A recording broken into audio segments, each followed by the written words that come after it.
If you just read the bio for Dr. Steve, host of Weird Medicine on Sirius XM 103 and made popular by two really comedy shows, Opie and Anthony and Ron and Fez, you would have thought that this guy was a bit of, a clown. Your show was better when you had medical questions.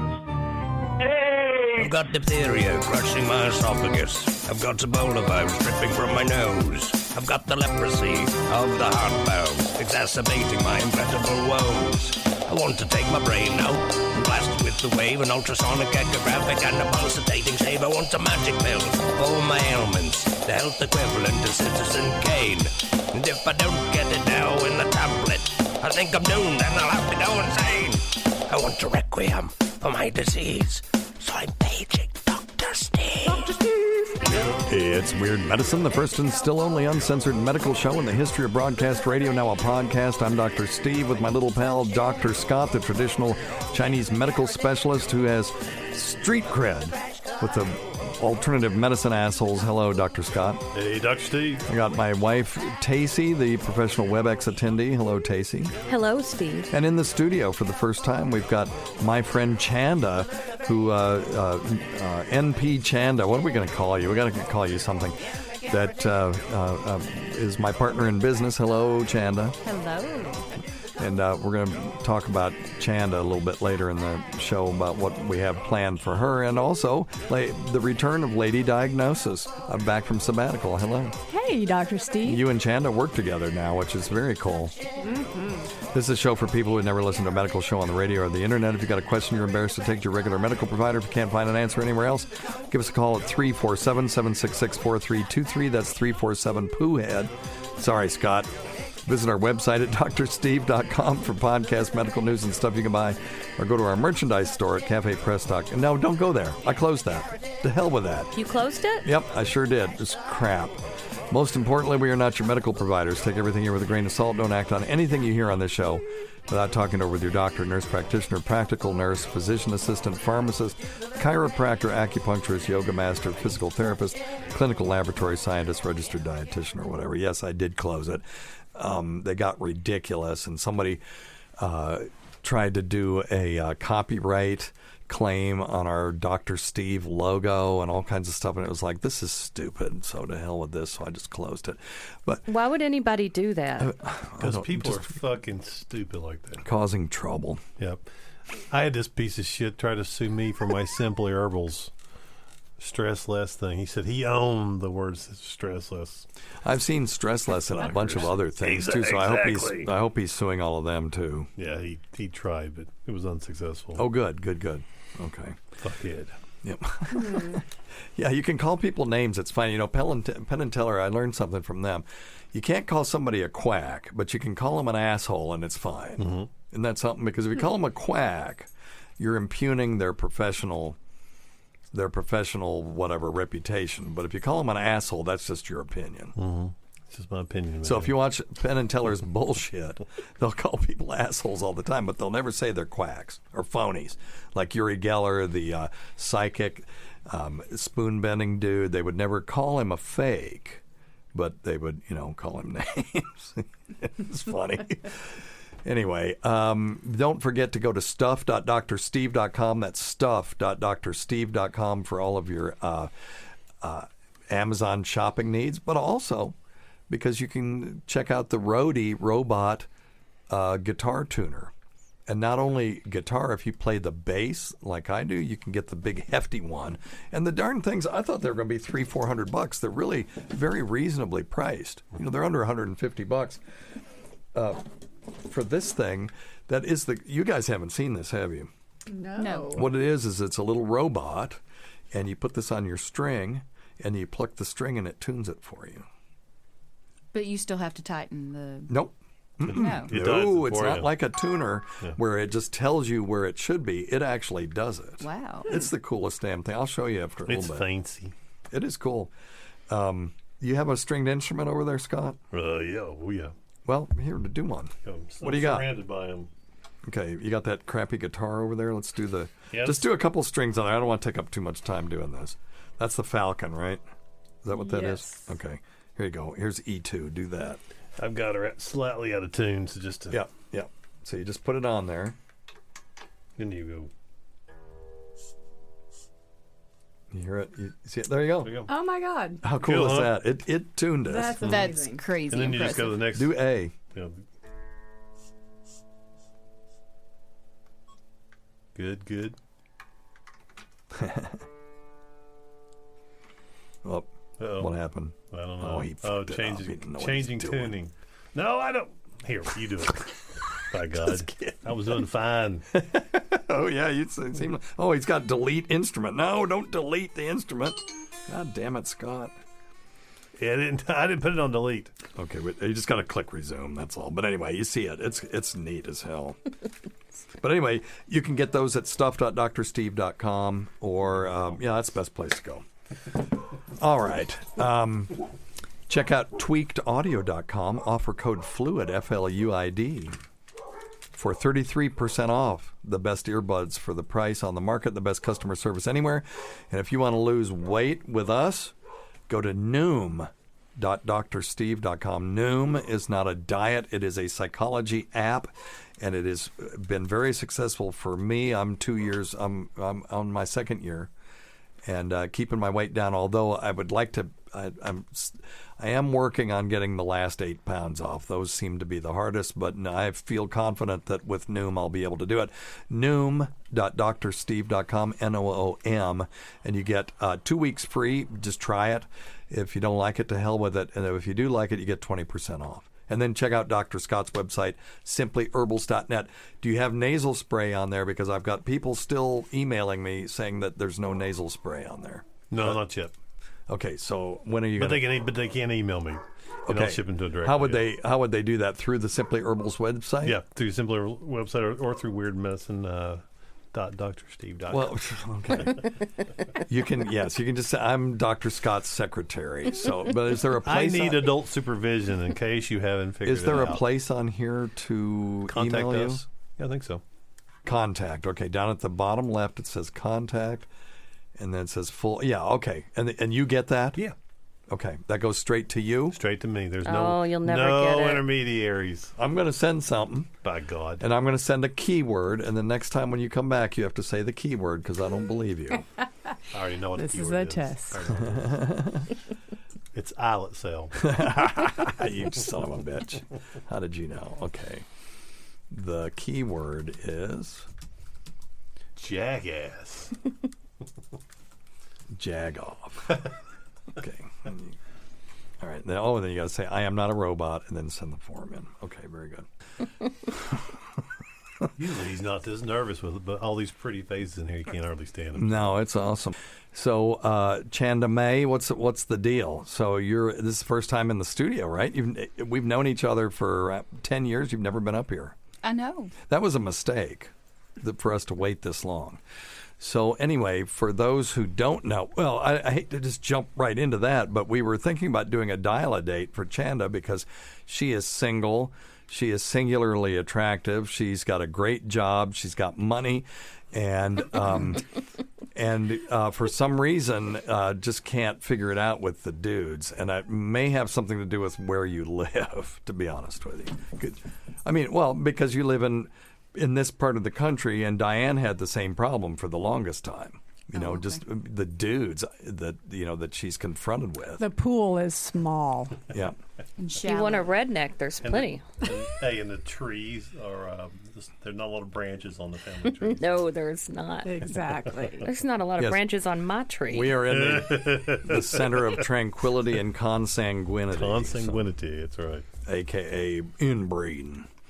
So, but anyway, so we thought maybe, we've got a pretty wide listenership, and some of these folks have jobs, and some of them are good looking, and some of them are, might be worthy of you, and broaden your pool a little bit. So I was thinking we'd do a dial-a-date thing. I don't know what we're going to do. So, So tell us a little bit about yourself without revealing too much. Oh, I love these kind of questions, right? So I have all of my teeth. Yes? Yes. I can attest that that's the case. I do have a job. I have 2 children, Yeah. but they're pretty Oh, self-sufficient. they're out of the house Yeah. at this point They're on their almost, way out. right? So I don't guess they really count. Yeah. It's So not like you're babies. old. That's one thing. No, Very it's- old. You're not old. But you're not 20 anymore. Your kids are how old? 15 and 16. Yeah, and they're good kids, and they pretty much stay out of your way because I've seen them twice the whole time I've ever known you. Me too. Yeah. Like in years. Yeah. They stay in their room. Yeah. Yeah, but you're single. Yes. And there you go. So, unfortunately. And you're in the medical profession, which is very cool. So we probably should talk about that stuff. But we're just throwing it out there if anyone is interested. Email me at drsteve202@gmail.com with the header, win a date with Chanda, and maybe we'll even have a prize or something if we find somebody really cool. There's got to be some kind of cash to get in on the action. Well, no, I can't. No. Who's got the money, Scott? I have to send wine, I think. There you go, wine. No, I'm not some giving kind of up a bribe. any money. We have a budget for bribe. You keep saying that, but no, we don't. Well, you don't, but the show does. My money. It's not your your money, and no. all your money is my money. Honey, listen, this is the thing. We have to spend some of that money on show-related stuff so we don't have to pay taxes on the money that we make. Well, I disagree. Oh, she'd rather give it to the government than No, I want to spend just as much as we need to. Yes. This would be. He was talking about Primland and all sorts of places. Okay, I can't talk about how much we make, but the amount we would spend on that would not come close to wiping out our tax burden. We need to spend just enough so that we pay zero taxes, which is what, on weird medicine. I don't want to pay any taxes on this. Well, we better not be paying taxes on weird medicine. Okay. Well, here we go. This is one way. Oh, my God. We should have a destination, Yes. school. So everyone meet at one place. Win a date to tax talk with Dr. Steve. Yeah, there you go. Hey, Dr. Steve. And these are exactly the arguments that I want to have. I'm totally just messing with you. I don't give a crap. But I will not give one. I'm just messing with you. Okay, are you? But just so we know, all your money is all my money, too. No, I get that. Okay. Yes, it is. But we have to. We bought all the equipment that we need, so there's no equipment expenses right now. We need to spend some money so that we can deduct that from our income so we don't pay taxes. I understand. You've already told me that. Let's do weird medicine on the road. Let's take it on the road. Arguing with you to argue. I'm in. Yeah. In Nashville, we could do like some downtown on Broadway.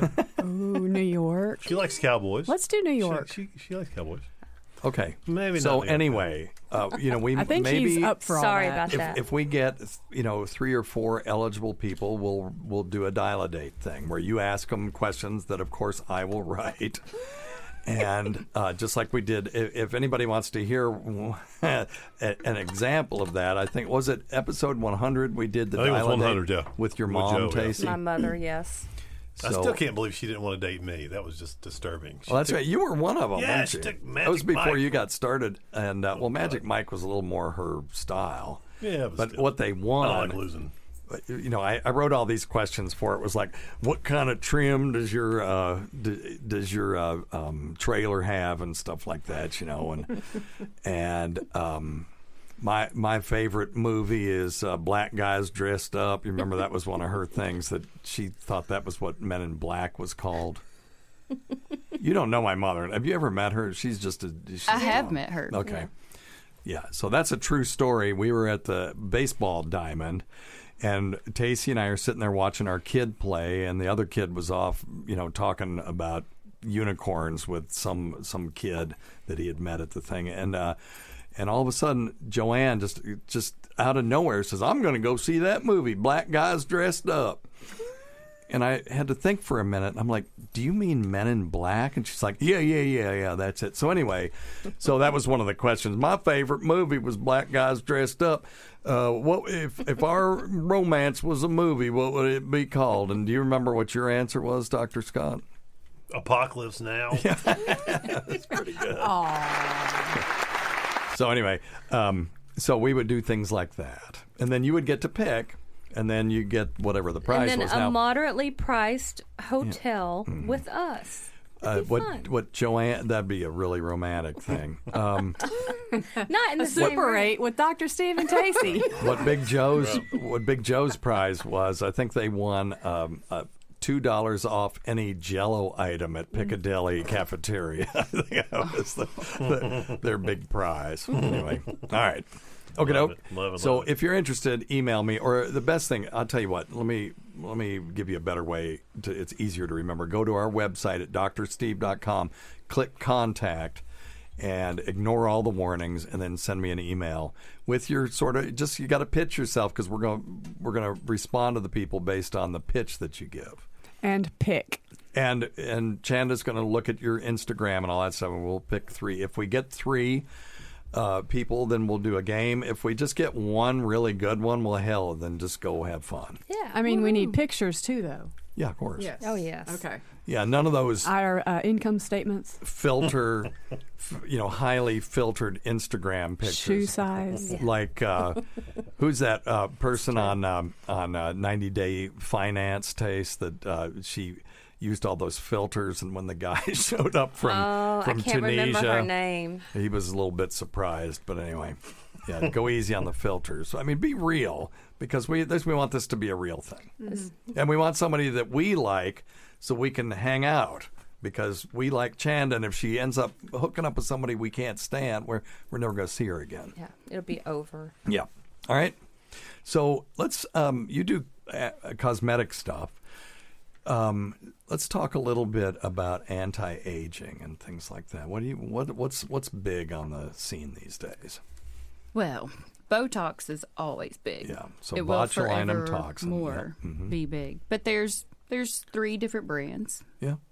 They basically all do the same things. We carry them all. What would a guy? Most of our listeners are dudes. That we have a substantial fraction are women. But why would a guy want botulinum toxin? By the way, the most toxic substance known to man, microgram per microgram. I love the fact that we've taken the most toxic substance known to man, microgram per microgram, and we figured out a way we could jab it into people's faces to get rid of their wrinkles. But anyway, why would a dude want that? To go on a date with me. Oh, okay, fair enough, because you don't want some wrinkly old codger. Well, they can be older, but not wrinkly. Yep, got it.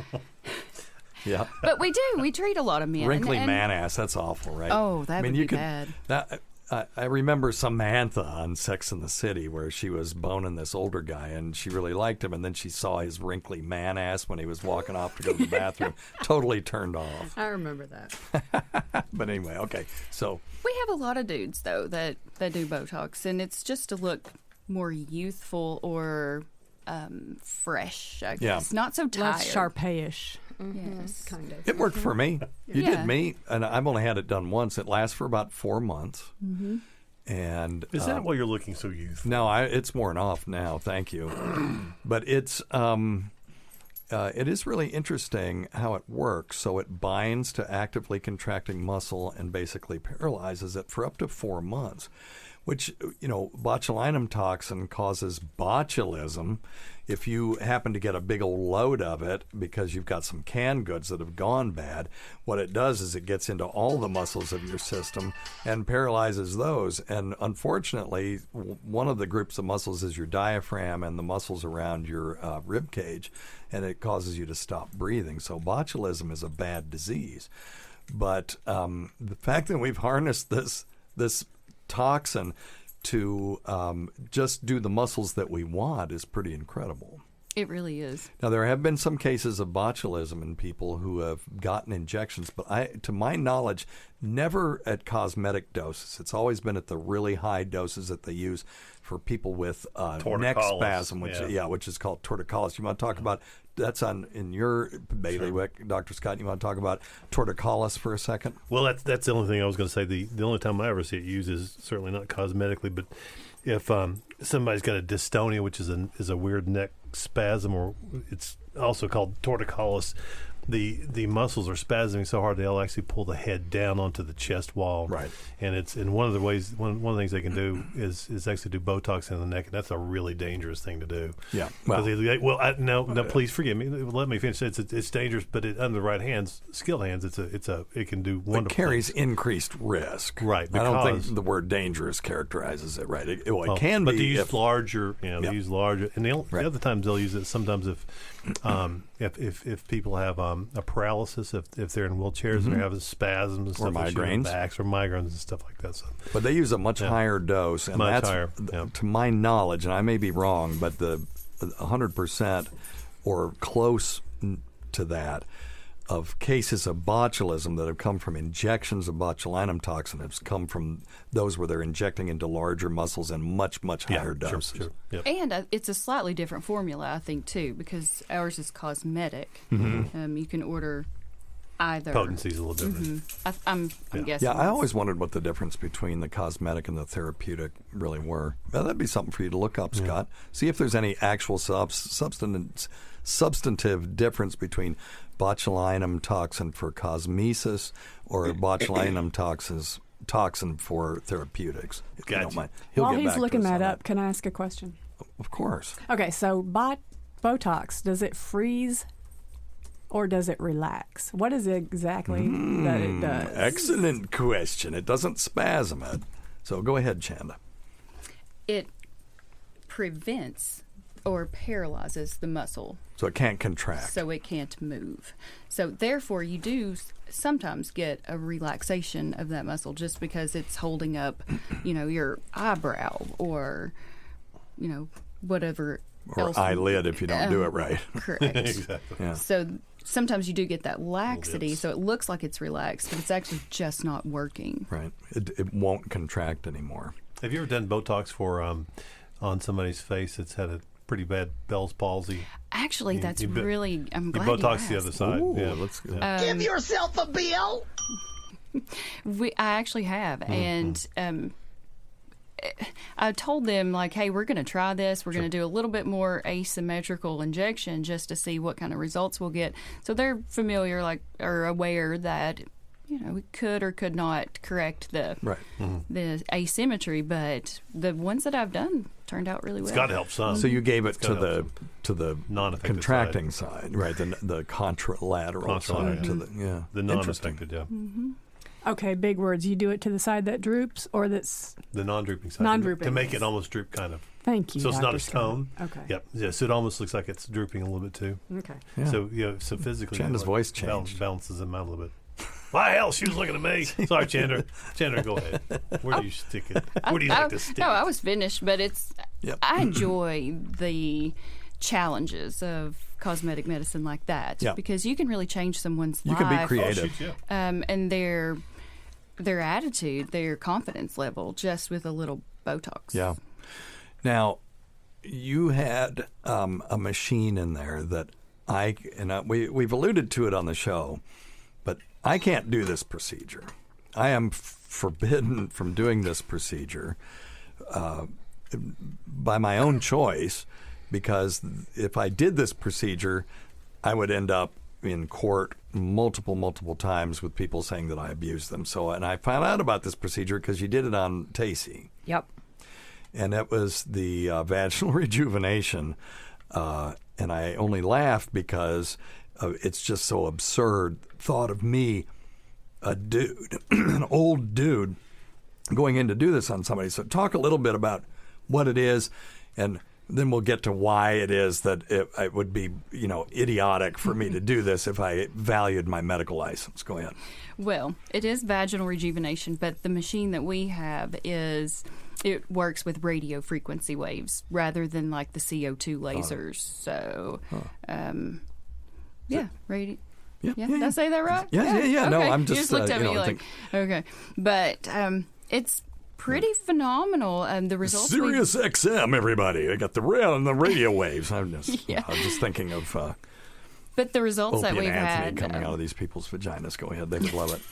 Go ahead. But we've had really good results for the treatment of incontinence, mainly. So instead of having surgery, yes, this could Hopefully, obviate that. if someone has a problem and they recognize it early enough, you can treat that before it gets so far. So what's the gone process of doing this? The actual process takes about 20 minutes. Okay. It's a wand. Looks much like a tampon. A magic wand? It is a magic wand. Okay. I have a different term for it. It rhymes with schmildo, but... Hey, Steve, can we get some music, appropriate music? I got it. Thank you, Scott. I was all ready for it. Our magic wand. Now you ruined Magic it. wand. Oh, shit, you forgot. No, I did not. I had my finger right here, you asshole. Go ahead. The magic wand gets... And what do you do with the magic wand? It's inserted. What do you do first before you insert it? Oh, well, we warm that ultrasound gel. I'm gonna turn off his fucking mic. Yeah. He's ruining this. I'm just kidding, Scott. Go ahead. So never change, Scott. Never change. We insert the magic wand for about 10 minutes on the inside of the vaginal wall. So you actually have to work that wand. That's why Dr. Steve's not able to. You got to go in, and then you got to come out, and then back in, and then back out. And a little bit around, a little bit. Oh, yeah. Do you go around the outside too? Yes. Around the labia? So after you finish the 10 minutes on the inside, you actually use that same wand on the outside. Seriously, can you imagine if I did this? I would do one, and that woman would be, if she didn't just jump up during the procedure, when it was over, she would go, oh my God, that creepy old man just abused me. Because how would they know up front, even if you told them this is the procedure, that's the procedure? I can't believe, the thing is, it really works. But you have got to approach this really carefully, how you explain it to somebody before you do it, or they're going to really think that, you're some creepy person doing something to somebody. A lot of patient education. Yeah. Prior to. Yeah. Because it isn't awkward. No female likes to go to the gynecologist. Right. So they are. Don't say no, but you're right. The vast majority don't. Mine is hot. I love it. There you see. Okay, so there's one. Right. In this room. Yeah. Well, it's 33% of all women really do like to go. Well, there that's we true. are. If the statistics. Statistically. Yeah. So the other side of it is we're getting ready to do extracorporeal shockwave therapy for erectile dysfunction. That's one that, you probably shouldn't be doing either. Exactly. Although some dudes would love it, we're going to obviate the need for any problems there as well. So I'll be doing those, and you do the vaginas. And I know that sounds gender specific, and it's not 2021, but honestly, I don't know any other way to do it. It's a very intimate procedure, really. Yep. And I wouldn't feel comfortable doing erectile dysfunction treatment on men all day long. Yeah, because you gotta grease it up, and then you gotta numb it up, and then up one side and down the other, and back and forth, and you've got it in your hand, and So anyway, it's just it's an interesting business that we're in. Mm-hmm. Yeah, count me out on the treatment of erectile dysfunction. Yeah, fair enough. Yeah. You just want the benefits of it. Correct. There you go. So, if don't forget about that, guys. All your parts need to be working.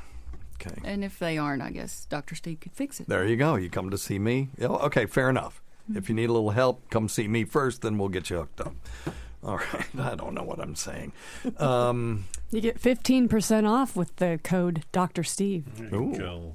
Okay, she just got you in for that. She just committed it. Sure. Okay, well, she's the boss. She takes the money. Today's episode is brought to you by Angie. Angie has made it easier than ever to connect with skilled professionals to get all your jobs and projects done well. Let me tell you, there's the version of it where you try to do something at home, and then there's a version of it where you have someone help you, you watch them do it the right way, and you go, thank God I didn't try to do that myself. I have fully done things around the home that I think look good, and then a bang in the night, and I wake up to a shelf collapsing, a painting falling off the wall. I've seen it all go south. I own a home, and I can tell you, I know how much work it can take. Whether it's everyday maintenance and repairs or making dream projects a reality, it can be hard just to know where to start. But now all you need to do is Angie that and find a skilled local pro who will deliver the quality and expertise you need. Whatever your home project, big or small, indoor or outdoor, you can Angie that and connect with skilled professionals to get the project done well. Right now, one of my wish lists is I want a bike for my condo in Milwaukee, and I would love to rig it up on a pulley in the ceiling because I have one of those like lofted ceilings, but I'm so scared to try that on my own. Angie has 20 years of home experience, and they've combined it with new tools to simplify the whole process. Bring them your project online or with the Angie app. Answer a few questions and Angie can handle the rest from start to finish, or help you compare quotes from multiple pros and connect instantly, which means you can take care of any home project in just a few taps. Because when it comes to getting the most out of your home, you can do this when you Angie that. Download the free Angie mobile app today or visit Angie.com. That's ANGI.com. All right, you guys ready to take some medical questions? You got anything else to tell us about? That was fascinating, I think. Yeah. No, I mean, I could talk all day long about cosmetic medicine, but we can take questions. Okay, yeah. Well, if anybody has any questions about cosmetic medicine, I'll store them up, and then we'll have Chanda come back. Sounds great. How about that? Okay, sounds good. First thing. Number one thing, don't take advice from some asshole on the radio. Hey, apparently I am behind on my quota of questions and everything, but what is the best cure for somebody who's having problems with equilibrium, especially from your inner ear? Is there anything that can be done about that? Thank you. Bye, Tacie. Bye. That's Stacy Deloach, everybody. No. Yeah. So do you guys know the Epley maneuver? You ever heard of it? So the Epley maneuver is for people that have vertigo, which is what if he's talking about inner ear disequilibrium, vertigo caused by position. So when they change the position of their head, they get the room starts spinning. And what this has caused is a problem in your inner ear. There's these things called semicircular canals that are in there that sense position and acceleration. And they are the things that when you spin on a bar stool and then stop, that you feel dizzy. And so when you spin on a bar stool, the fluid in these semicircular canals will start spinning in the opposite direction. Okay? Or, well, yeah, they will lag behind and then start spinning in the same direction as you when you're spinning. Okay? And then when you stop, the fluid will continue to spin for a while. And there's sensors in there that sense that spinning, and it'll feel like you're still spinning to those sensors, and so then you feel dizzy. And that's caused by the semicircular canals and the inner ear. Well, every once in a while, you'll get sludge in your middle ear, and that will and these sludge are in the form of crystals, and they'll push on those sensors, and the sensors will then fire, making you think that you're spinning when you're not. So and the sludge can move around, hence the term benign, because it's not caused by a tumor, positional vertigo. So it only happens in certain positions when those crystals start to move. So, Steve. Yep. I've heard of people being prescribed like Valium or Xanax. Yes. Thank you. So explain that. Give yourself a bill. So, for whatever reason, Valium is one of the best anti-vertigo medications that we have. There are other medications that are so-called anticholinergic medications. Those are medications that cause rapid heart rate and dry mouth, but they also decrease vertigo, and one of those is meclizine. And that will help to treat vertigo as well. But if everything else fails, we'll use diazepam, which is Valium, and it's very effective. Whereas the other benzodiazepine-like tranquilizers don't seem to be as good. So it's just Valium. It's just Valium is the biggie. So, but one of the things that you could do is if you knew where those crystals sort of resided, there's some movements you could do to move them out of the way so that that won't happen. And that's called the Epley maneuver. And there was this guy, John Epley. He designed a series of movements that dislodged the crystals from the semicircular canals. And they bring the crystals back to where they belong. And that treats the symptoms of the vertigo. So here's how you do it. Are there some risks? It's pretty safe to do this when you do it properly.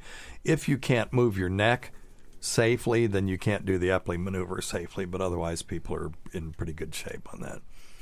So there are some videos online. It's EPLEY, but here's how you do it. You sit on a bed, and you turn your head 45 degrees to the right, and you lie back, keeping your head turned. And your shoulders are on one pillow, your head should be reclined, and then you wait 30 seconds. Now you turn your head 90 degrees to the left without raising it, and you're looking 45 degrees to the left, right? Mm-hmm. And then you wait another 30 seconds. You turn your head and your body another 90 degrees to the left onto the bed and wait 30 seconds and then sit up on the left side. Okay? That's if the problem is in your right ear. And if it's on your left ear, you do the opposite. Now, I know nobody that's listening to this will remember that. All you have to remember is, hey, there's a treatment for this. I got to go on YouTube and learn it. Yeah. Okay? So, yes. And if you do have that, if the problem are the crystals and you break those things loose, it's nice to have some help with you when you do that, because you can vomit, and it can. If people do that and they move those crystals, it can induce some pretty severe vertigo. If it's vertigo, if it's treatment, cause vomiting. I done vomited all over myself when I did that. That head moving my head around. Of course, and there are a few other things if it's not crystals. Yes, of course. So this is not something. This is, if you're home and you have positional vertigo and you've suffered with it and you've had that diagnosis, you could do this at home and help yourself. If you have vertigo that comes on suddenly that won't go away, you need to seek medical treatment. Okay, this isn't something to dick around with. And but you could do that up to 3 times a day if you have a diagnosis of benign positional vertigo. Okay, all right. Hi, Steve. My mother recently passed away. I was in the room when it happened. Oh, I'm sorry, man. The hospital, she had a brain hemorrhage after surgery to repair an aneurysm. And they removed the ventilators and said that, this was the end. But they gave her morphine and some other stuff. And I said, what's the morphine for? Because if there's nobody home, what's the point? And the nurse just said it's so that she doesn't feel any pain. Which confused me, because they told me that there's, she's gone anyway. Yeah. But maybe she wasn't. I don't understand. But I know that you're a hospice doctor, and maybe you could shed some light on the procedure for taking someone off the ventilator, administering drugs and stuff. Yeah, sure. So, and I'm sorry about your mom. It's knowing it's a natural part of life doesn't make it any easier to deal with, does it? Mm. So. And I talked to him after this, and he said that they told him that she was brain dead, but she breathed for an hour after. So if she was breathing, she was not brain dead. So either he misheard or they misspoke. So, but if someone is brain dead, that means that their brain is no longer functioning. They meet the criteria for being dead. And we don't give them anything when we take them off the ventilator because they are, in fact, deceased. You say, well, how could somebody be deceased and still on the ventilator? Well, because back in the day, we used to define death by cessation of breathing. 4,000 years ago, if somebody stopped breathing, they were dead. And that's how we defined it. They stopped breathing. Then we developed ventilators. So if you stop breathing, you don't necessarily die. And we can keep you alive for some time with a mechanical ventilator, with a tube down your throat, and it gives pressure and releases pressure and all that stuff. Then we defined it as cessation of the heart beating. But then we developed this protocol called advanced cardiac life support, which in many cases either we can shock people's hearts started back up, or we can use drugs and electricity, or we can use a pacemaker, all kinds of things. So we really can't define death as cessation of heartbeat anymore. So then now our definition is cessation of brain function. But how do you determine that? Well, you lose some basic reflexes. Like if your eyes are open, I can take a Q-tip and rub it on your cornea and you don't blink, that's loss of a very basic reflex. Right. If you don't gag, if you don't have any, there's a bunch of other reflexes that you lose when you die. And then if there's no brain activity. And so what we have to do is we have to determine that there's no brainstem function. And we do that by doing a thing called an apnea test. And this doesn't apply to his case. We'll get back to his case, but we're just talking about brain death at this point. The apnea test is a test where you take someone off the ventilator after ventilating, getting their oxygen way, way, way up. And you take them off for 10 minutes. And they don't breathe for 10 minutes. But nothing happens to them because we oxygenated them to such an extent that they don't have to breathe to continue to pump oxygen around. Their heart's still beating. They're just not breathing. If there's no meaningful respiration during those 10 minutes, in the absence of drugs that can cause that, like anesthetics, or if the person is hypothermic or, you just pulled them out of a freezing lake, you wouldn't want to do this test on them. So all of those things, all those variables being taken out of the mix. Then you watch them for 10 minutes. If there's no meaningful respiration and certain parameters on their blood gas change a certain amount, it doesn't matter what it was for this discussion, then you can declare a positive apnea test. Then you have to do another test to show that it's permanent. And one of those tests could be repeating the apnea test in 24 hours or doing an EEG, a brainwave test where you get a flat line, or you can do a nuclear brain flow study, which is what most people do now, to look for blood flow to the brain. If there's no blood flow to the brain, that person is passed away. But their heart can still be beating and they can still get oxygen from the outside to the inside as long as we're ventilating. But when we take them off the ventilator, they won't breathe because there's no function left there. They have actually passed away. Now, in this case, this is a person who had an irreversible, massive injury to their brain that they were never going to recover from. And so the family chose to withdraw treatment. We don't withdraw care, we withdraw treatment. And so they withdrew treatment, and then they transitioned her to comfort-focused care. And one of the things that they gave her was morphine. But they told him they were doing it for pain, but from what I hear, there wasn't any indication she was in pain. We don't just give drugs for no reason. What they gave it to her for was for tachypnea. And tachypnea is when people breathe fast, and they can be shallow as well. But when you take them off the ventilator, if they're not transferring enough oxygen, they'll breathe really fast. And it's distressing for the family to watch more than it is for the patient. So what we'll tell people is this bothers us, but it's not bothering the patient. The patient's not experiencing this, but we are, and so we got to be aware of that. So we should always counsel folks. This is the changes in breathing that we're going to see as people pass through these different stages before they actually, finally leave this world. But anyway, so that's what that was for. And it just sounds, and at the time, I wasn't there. So whether they told him that or they were just so freaked out, which is often the case, that they couldn't really register what was being told to them, there's no way that we'll ever know. So unless somebody recorded the conversation. And all that noise over there is Ralphie under the table. I'm just waiting for him to start unplugging things. We had a cat in here, too, a couple minutes ago. Oh, she was here, too? Mm-hmm. Yeah, good. I like that kitty cat. All right. Hey, Dr. Steve. I was wondering about the COVID-19 vaccinations. Okay. When people are fully vaccinated and they're the 95% a month after or whatever their last shot, yeah. Even though you don't get sick, can you still get the effects that other people have, like the lung problems, the blood clots, COVID brain, stuff like that? Oh, I see what he's asking. So what he's saying is if you get the vaccine and you generate this, you're simulating an infection, could you, from the vaccine, get all those bad effects that people sometimes get from COVID-19? Now, the vast majority of people who recover from COVID-19 or who have had asymptomatic cases don't get those things. It's for the most part, not all, but for the most part, and it's the vast majority, are people who got really, really sick with this.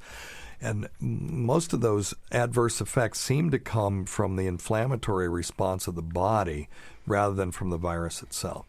And you wonder, well, how come some people are asymptomatic and other people just die from this? And it's just the natural variation in humans that that really is built into our species that prevents one virus from just coming through and just wiping us all out in one fell swoop.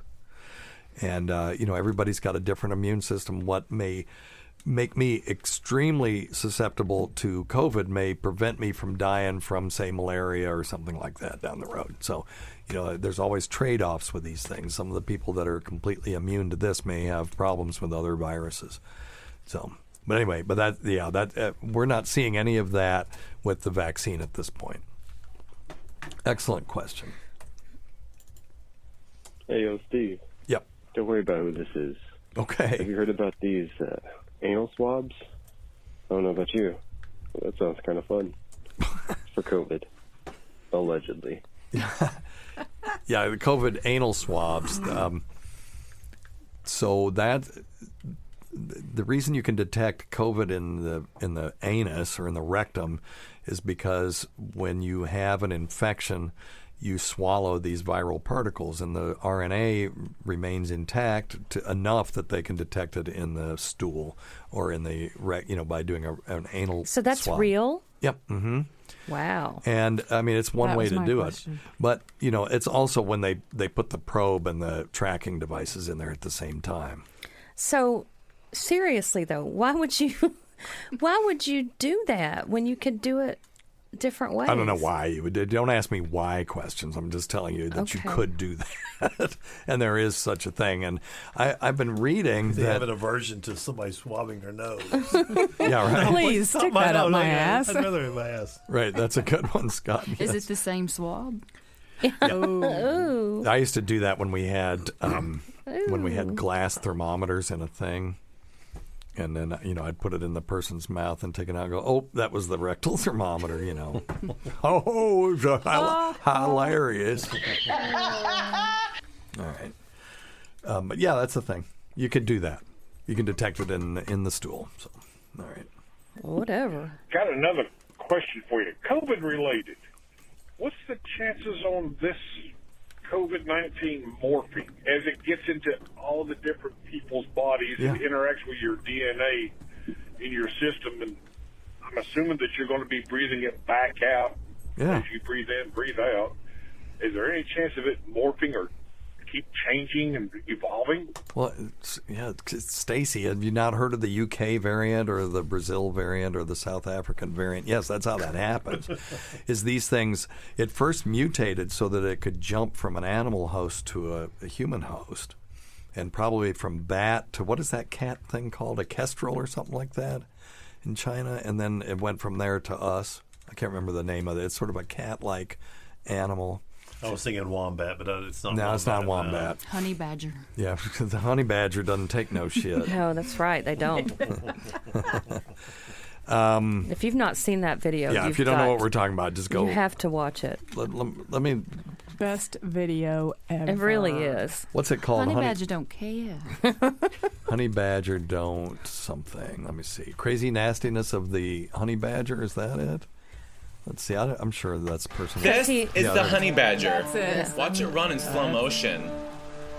It's pretty badass. Look, it runs all over the place. Whoa, watch out, says that bird. Ew, it's got a snake. Oh, it's chasing a jackal. Oh. Yeah, okay, so you just got to watch. It's the greatest. It's one of the greatest YouTube videos of all time. 96 million views, by the way. Oh, wow. So I'll have Like to, 7 from me. I'll have to give Randall. 20 from me. Got to give Randall some applause on that one. Genius. But anyway, so it had to mutate, and it did that because of natural selection. It gets in, and there's a variant that was able to attach to this animal, and then the animal came in contact with humans, and we shared ACE2 receptor proteins, and then that particular variant was able to jump to us. And so these viruses are constantly mutating.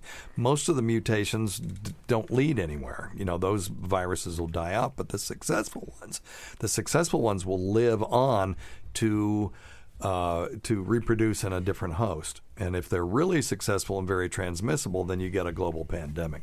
So, this thing is always constantly mutating, but we only see the mutations that give it some advantage. And most of the advantage to a virus is that I can jump from host to host easier and reproduce more. Which is why, by the way, we need to kill all these damn viruses, starting with the coronaviruses. They need to all be eradicated because this is to no end. There's no benefit to it. There's no purpose to it. They just reproduce for no reason. I mean, humans reproduce for no reason either, but at least we can we are the universe regarding itself. The viruses don't serve that purpose, So at least there's some purpose there for us. They're kind of like mosquitoes. Yeah. They're kind of like mosquitoes. Yeah, now bats eat mosquitoes, so I wouldn't want to kill all the bat food. Because they do good stuff, too, bats right? can eat other things, too, though. Yeah, I guess. They wouldn't starve. They can eat Would other they bugs, not? Yeah. No, they can eat other bugs. And they like nuts, I think. Yeah, mosquitoes got to go. Mosquito-borne illnesses got to go. Yeah.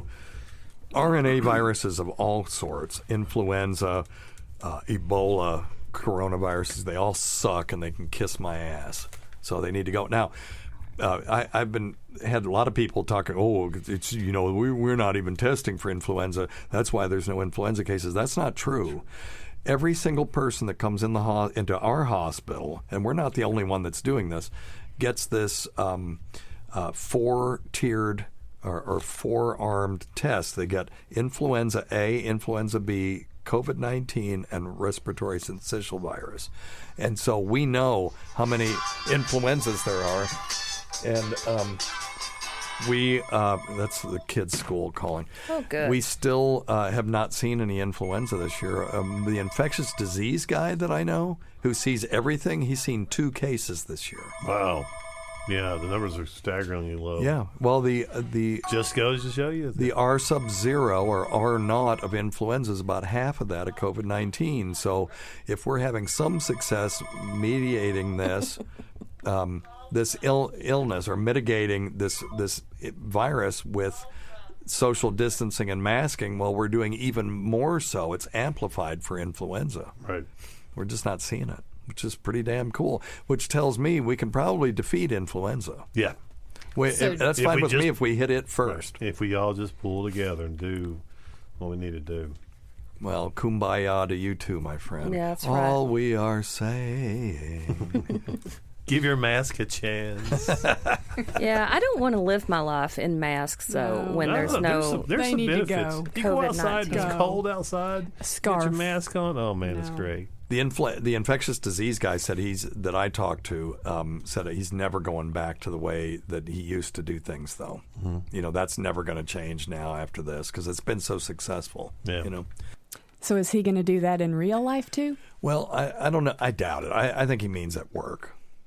So it's been so successful in the hospital, particularly to prevent transmission. And you know what's funny is because of the lack of personal protective equipment early on, we just got rid of the whole idea of putting this stuff on for people that have MRSA, methicillin-resistant Staph aureus, mm-hmm. or vancomycin-resistant Enterococcus, because we used to have to suit up for them, but we would just put on the blue skirt, the blue dress. I'll go into these places. If I got the right kind of person, got a good sense of humor, well, never mind. It won't be that funny if I tell it now. But I have a standard joke that I tell when I'm putting my blue dress on. It has to do with devil in a blue dress. But anyway, it's really stupid. But I get a big hee haw out of some of these country folk. But when but we could cast that aside and just did universal precautions, meaning we did the same thing for everybody: hand wash in, hand wash out, and wearing your mask. And so we don't do anything special for those things. We do special things for infectious viral or respiratory things, mm-hmm. and that's been wildly successful. So I don't see us going back to doing it the old way anymore. Mm-hmm. So some places should still require masks, like Walmart and the big department store. You mean going forward forever, you mean? Well, I don't for know. a couple of years, I think. If you walk into Walmart, there's so many people. How are we going to go to like a Meshuggah concert? That's what I want to know. Well, outdoors should be none. I hate masks, though. I mean, I wear mine, but I hate it. I mean, you should be punished for going some places anyway. Yeah, that's true, Diane. But, outdoors isn't isn't all that it's cut out to be, because during the pandemic of 1918, Philadelphia decided they were going to have a war bonds parade to generate funds for war bonds, and that was a huge super spreader event, and it was all outdoors. So it's close proximity to people, and when you're in a mosh pit at a Meshuggah concert, or even if you're not, you're just crammed in there because everybody wants to get as close to the stage as you can. And I don't know when we're going to be able to do that without worrying about it. Well, it's true. That's true. I mean, even now, my son and I were at a little bakery, and the people behind him were close. Yeah. And he looked at them like they were committing a crime. So I think it's kind of in our mindset now to keep distance. Isn't it funny that, if you watch a movie... He was like, can you believe they're so close to me? If you watch a movie now where people are all hugging and you're like, what are they doing? Yeah, I think that all crowded. the time. All the Yes, time, I think yes. that. Yeah. Mm-hmm. So I think we have changed in that respect. Well, so now, we're more conscious of it. Yeah, now it's very strange. You walk into a Walmart or Lowe's or something, and someone that doesn't have a mask on, because they're obviously... Who knows what? They're on a certain mindset, right?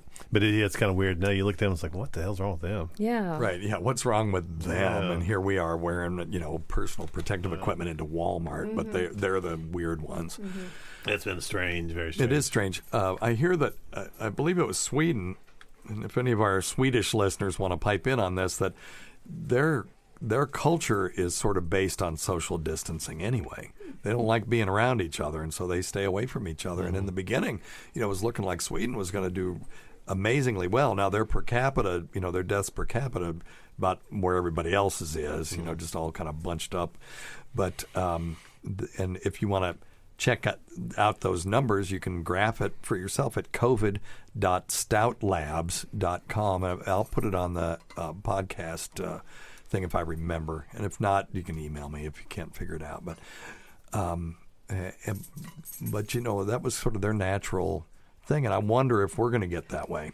I'm not shaking people's hands anymore. Right now, if somebody shoves one in my hand, now right now I can go coronavirus, but 2 years from now, if somebody shoves their hand out, then I guess I'll just have to, I'll just wash my hands afterward. Right. But, that's the big thing. There's nothing wrong with the handshake. It's just not washing your hands before you stick your stupid fingers in your mouth and stuff. Well, we were out to eat last night, and I met a new person, and this lady was like, did you? Well, it was a lady. Oh. Yeah. I mean, she was a nice lady, but...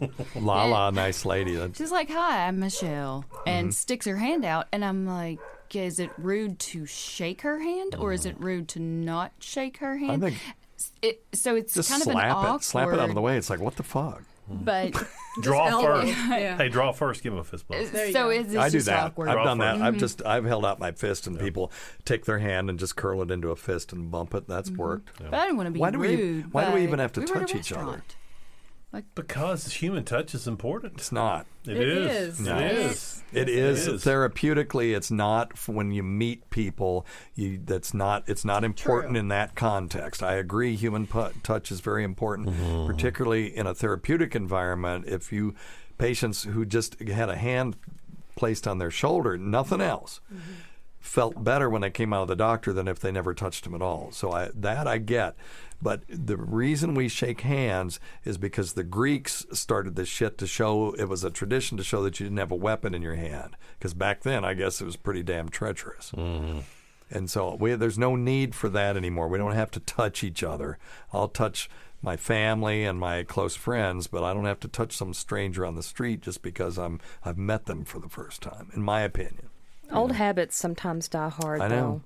And then you realize what you've done, and you're like, damn it. Yeah. That was stupid. But then the bow doesn't seem to be totally protected because Asian countries have had, that don't shake hands traditionally have had coronavirus just like we have too. So it's not just that, but really in the end, if we go back to the handshake, if we just learn that when we shake somebody's hand or touch anything, that we wash our stupid hands before we eat or touch our faces. We just teach people, don't touch your face and put your finger in your mouth. My boss still, every single time I meet with her, sticks her pinky in her mouth constantly, just constantly. It's always in there. Gross. It's gross. It was gross before, and when you got big, long fingernails, it's kind of gross. But just the fact that she does that in a global pandemic. And when this thing first started, I would reach over and take her hand and take it out of her mouth and put it on the table. But then now I'm touching her. And, but I finally just gave up on it. She gets it, she gets it, But anyway, I think that this has decreased the epidemic of fingernail biting in most people. And, if we do nothing else, just teach people, don't touch your face, don't put your fingers in your mouth or your eyes or your nose unless you just washed your hands or sterilized them. And then if you're going to shake hands, that you do that, then I think then we will have learned something that we can take down. If we make that part of our culture, we will prevent a lot of diseases, because the most dangerous thing in the hospital is the unclean hands of healthcare personnel. Absolutely number one dangerous thing in the hospital. All right. You guys got anything else? Scott, it seemed like you had something else. No? No. All right. Chanda, you got anything? No? I'm good. Okay. Well, we can't. Thanks always go to Dr. Scott. He's a pretty good feller. We're going to be playing music later, and it sucks just as bad now as it did 5 years ago when we started. But it's still fun. We can't forget and Tacie. And Chanda, thanks for being here. Did you have fun your first time? It was fabulous. Yeah, well, I don't know about fabulous. But, it's a strong word. Yeah. Maybe it's the swine.